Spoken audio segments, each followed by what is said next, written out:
Well, the big 2024 presidential election that everybody has been talking about is now just right around the corner. Now, while I do pay attention to current events and what's going on in this country, I really don't have any desire to become a political channel. Political channels often use their influence just to insert their own bias into their videos, and I'm just really not into that. Politics can be really divisive, and I do not want to build a community that has any involvement in that. But what I do really like is history, and whether we like it or not, this is going to be a very historic election. I think that this is the most historic election of my lifetime, quite frankly. No matter who is decided as the 47th president, it's either going to be the first woman president, Kamala Harris. The last time that that was even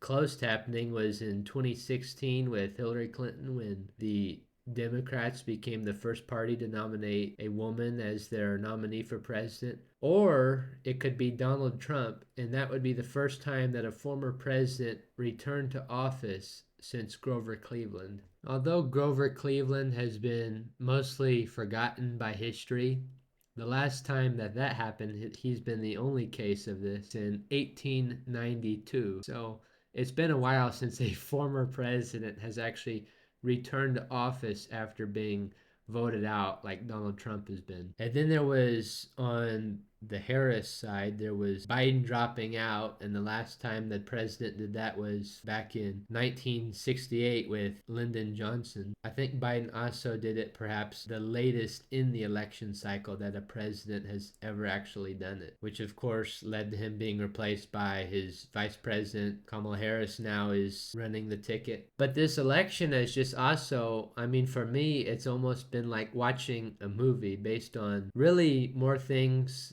happening on the Trump side rather than the Harris side. But I mean, there's just been all these unprecedented indictments and convictions, and now it's this historical case of the supposed former President Trump being convicted as a felon, and people are kind of having a moral dilemma here of whether or not they want to vote for him or not. And then the assassination attempts, there was one in Butler in mid-July. Then there was another one where the guy didn't quite get any shots off, but it could have been close if they were as neglectful as they were the first time. And then there was some guy who had guns outside of a Trump rally in California, if I'm not mistaken, which I don't think he got anywhere near the president. I mean, that's another case of something happening. I mean, I really thought we were past this. I thought that the Secret Service had just gotten so good at everything that it wasn't ever going to happen again, or I wasn't going to see it while I was around. But I guess they got a little too comfortable because that sure wasn't the case recently, and it kind of pushes forth the feeling that even with all that protection, it really isn't as efficient as everyone once thought. Now, another thing that was unusual about this election was we only had one or two presidential debates, depending on how much you want to count. We had the historic early June debate with Trump and Biden, which would eventually lead to Biden dropping out because even those in his own party were doubtful of his ability to take on the former president. And then there was the only September debate with Harris. Now, I don't know if that was the right move for either candidate. I think that they should have found common ground and just pick a gosh darn news station to have the interview on. And I mean, I think people need to hear about where you stand on the most critical issues, but unfortunately it's not up to me to decide how many debates they have. I think that they should have done three, but I guess that'll just have to be okay. I guess they did discuss the most important things in their first and only debate, regardless of whether they don't have any others, I guess. I'd like to make a prediction regarding who the 47th president is going to be, just because I think it'll be neat to look back on after it happened. But all cards on the table, I've been wrong about the last two presidential elections. In 2016, I wasn't really paying a whole lot of attention to politics, but it was this case of Hillary Clinton, who had a long career in government against a very unique candidate, Donald Trump, who was this real estate mogul. He was this reality TV star, and so I kind of figured that, it'd be Hillary Clinton because she'd had a longer career in government, but nope, that wasn't the case. And then in 2020, during the big pandemic, I figured that Trump would take it away, even though it was in the middle of the pandemic and the country wasn't doing well in most cases, just because things were going pretty well before the pandemic. So I figured Trump would have that one, but nope, I was wrong again. Biden took it. So I've been wrong about both of them before, but I guess a third time's a charm, right? We'll see if I'm right for the third time. Now, while I was wrong about the results of the 2016 election and the 2020 election, what I wasn't wrong whenever Trump made his announcement for re-election back in late 2022, I was very confident that he was going to get the Republican nomination. I know that there's been a lot of viewpoints about Trump, his character, his policies from both sides, but even with all that has happened and that he's done or been through, Donald Trump still has a very strong base of supporters in this country, and so that's why people were so determined to give him yet another try, even among all the new candidates that had showed up as potential contenders, with the likes of Ron DeSantis, Vivek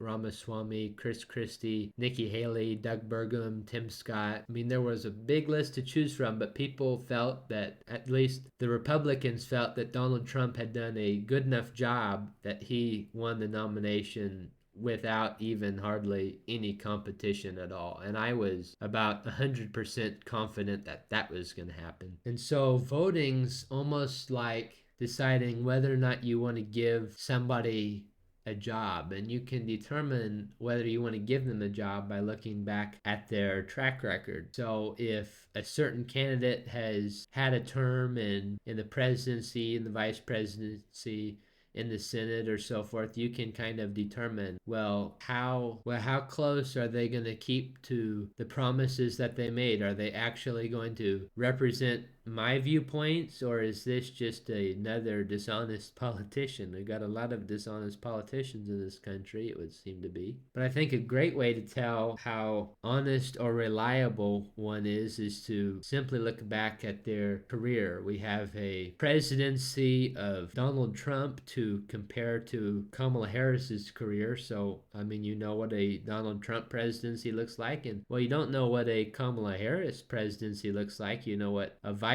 presidency would look like. You could assume that a Kamala Harris presidency would look very much similar to a Joe Biden presidency, just as, say, a Mike Pence presidency could be very comparable to a Trump presidency in terms of policy. Not saying that their personalities are anywhere near each other, but I'd say that in terms of their policy, they would have great similarities if Mike Pence had even made it this far. But for Harris, while she doesn't have a presidency to look at, you can look at a vice presidency. She had some time in the Senate. I think she was the Attorney General of California as well. So when you're looking back at what each candidate has done during their very significant time in office, it's important to look at what they have used their time in office to accomplish. Now, regardless of how significant it will be for one candidate to win or the other,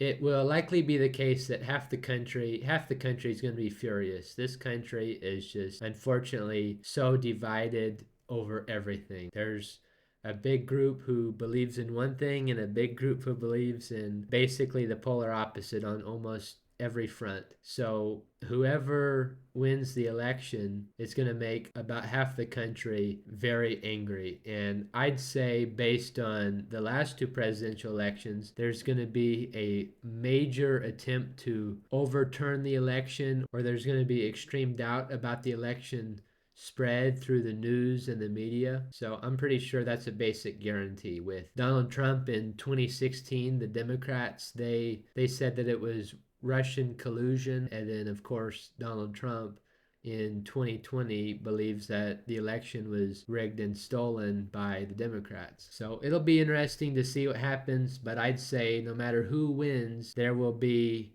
something along the lines of that happening this time again. And we just need to get to a point where, we shouldn't have to doubt every single election that we have. Now there could possibly be some, they call it an October surprise, when there's some big bombshell that nobody anticipated coming out right before the election, but who knows? We won't know until it's all over with. Now, while nobody knows what's going to happen, I think that it'd be interesting to make a prediction just to have it released before the election and see if I was right after the election. And from what I've seen, whenever Harris took over from Biden's position, Biden wasn't doing so good after that. That was another historic thing. They had a first ever June debate. They've never debated that early. Biden was doing really low in the polls, so they had to pull him out and replace him with Harris so that they would stand a chance against Trump. And then I've seen just all kinds of articles going back and forth about how Trump's leading here or Harris is leading here. I mean, I really don't have full faith in the polls or the worthless articles. They've been wrong or purposely dishonest so many times. I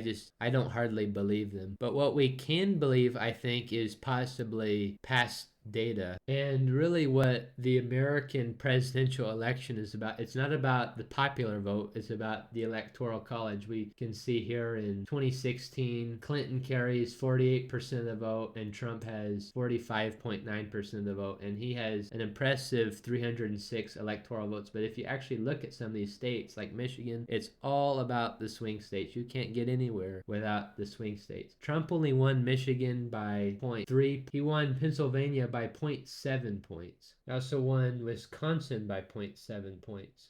And for him, just these few swing states were just absolutely critical. I think Florida was also a swing state back that year, even though it's not really so much anymore. In that case, he only won by 1.2 points. And if we actually take a look at some, this is 538. They do polls for presidential elections. This is back in 2016. You can see at really every point throughout this race, Clinton is leading Trump everywhere. And then we have all these polls down here: Clinton plus 4, Clinton plus 2, Clinton plus 3, Clinton plus 5. I mean, there's only 1, 2, 3, 4, 5, 6, 7, 8, 9, 10. I mean, there's barely any Trump polls. This is a sea of Clinton polls. I mean, the polls were so wrong because it's not about popular votes. It's really about the swing states above all. That is the most important thing for a presidential victory. Now here's the 2020 election, and Biden wins exactly by the same amount that Trump did. But a lot of people would consider Biden's win here to be a landslide victory because it's so much over 270, the magic number. But I mean,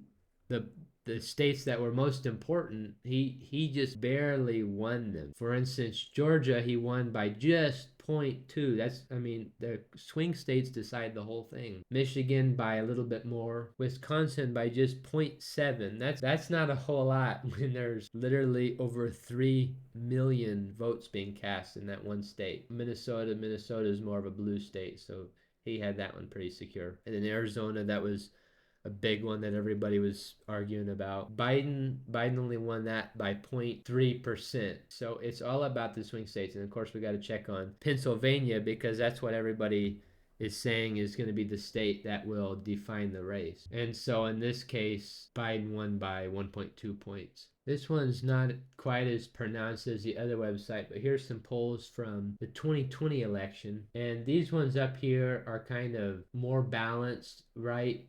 Just the days before the election. But when you go back, it's just a sea of Biden victories. There's some evens. This one's Biden by 21. There's some Trumps every now and then. But even with all these Bidens, when you look at just the tiny percentages that dictated the results of the race, I mean, he just barely got it. And so when you look at some of Biden's leads in some of these polls that got him just such a slight edge over Trump in the most critical states. And then you go and look at the 2024 polls. Harris is really, I mean, it does fluctuate a little bit depending on when it is, but I mean the gap is kind of getting more and more narrow. And so what I think the trend has been is, and a lot of other people have been saying this, is that the polls always underestimate Trump. And so if it's even, I mean that's a really good sign for Trump, because even when he's done badly, I mean it's been so close, just barely away from him in the swing states in the last election. So even though Harris might be winning in a majority of these ones that it shows up here by 1, 4, a whole bunch of ones, 4, 3, 3, 2, 2, 2, 2. I still think that Trump has a pretty good shot at taking this away, just because he's always underestimated and they always overestimate Democrat support. But we'll see. I could be entirely wrong about this. I think it could possibly be Trump as the 47th president, but it's just impossible to tell for sure. But with all that being said, it's just speculation. There's no way to know what's going to happen until after it's happened and when it's over and done with. So, with that being said, I guess we're just going to have to hang tight and just spectate, see what happens, enjoy the show, I guess. With that, thank you very much for watching, and I hope you enjoyed, and I hope to see you in the next one as well.